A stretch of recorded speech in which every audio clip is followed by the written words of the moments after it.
Yo ay patawan ng isang parusa. Ang rule. Carmel, Marco, Lee, sila kaya may pinakamaraming violation? Tapusin ang video dahil ating aalamin kung bakit. Sino naman kaya ang walang violation? Ating pag-uusapan din dahil ito ang magiging kaganapan ngayong araw November 4, 2025 sa PBB Celebrity Collab 2.0 edition, kaya tapusin ang video. At para lagi kayong updated sa mga PBB 2.0 updates ay mag-subscribe na kayo and pahit the notification bell dahil ako ay lagi nag-a-updates at nag-a-upload every may mga pasalubong si kuya at mga housemates, kaya subscribe na. Bago natin pag-usapan to ay syempre i-recap muna natin ang kaganapan kagabi. At ito ay ang pagbuo ng 5 grupo at pagpili ng leaders kung sino ang kanilang miyembro. Si Anton ay pinili nga si Joaquin, Sofia at Layla sa kanyang team. Si Crystal naman ang pinili ay si Inigo, Marco at Clifford.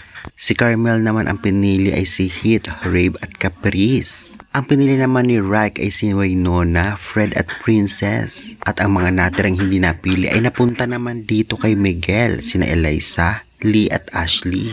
At ang mga grupong ito ay magsama-sama kahit sa nominasyon ay maaapektuhan sila kapag nanominate ang isa, at kapag nagtagumpay sila sa task ay ligtas ang grupo nila, kaya kailangan nilang galingan ngayong paparating ang mabigat na task, kaya good luck.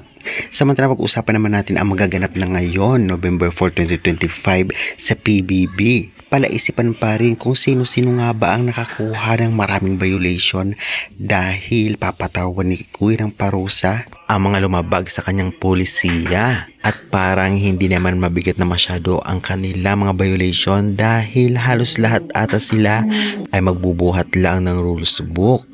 At medyo mabigat ito based sa housemates. At tiyak mahihirapan ang maraming violation. Sino-sino nga ba ang possible na may violation ngayon? Kung ating napansin ang manakaraang araw sa kanilang pagpasok ay nakitaan natin si Lee sa kanyang video clip na talaga namang parang nabasol siya sa kanyang sinasabi. May isa pang video clip kung saan nagsasalita si Marco, ngunit hindi natin alam kung siya talaga ang nabas nun. At isa rin ba si Carmel sa talaga namang nagkaroon ng violation dahil sa pagkanta-kanta niya na bawal din? Well, ganun pa man ay hindi pa natin alam talaga ang totoong mga nangyayari dahil talagang grabe ang violation kapag naiwan mo yung name tag. Syempre mabasa ang lapel at maiwan ang lapel. Magsalita about sa outside world at sa nomination. Mukhang si Fred nakapagsabi din siya noong birthday niya na huwag siyang i-nominate. Yun ang gift sa kanya. Kung inyong natatandaan, kaya naman talaga kaabang-abang kung sila ba lahat ay nagkaroon ng violation o talagang may ilan lang.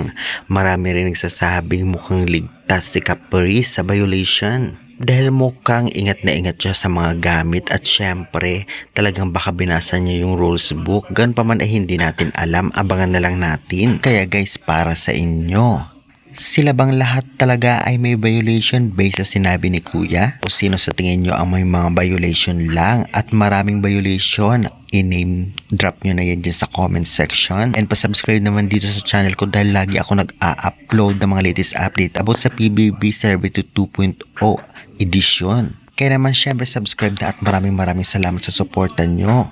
At syempre talaga namang mag-a-update ako sa mga susunod na araw about sa nominasyon na paparating, mga prediction at iba pa. Kaya subscribe na, maraming salamat sa suporta.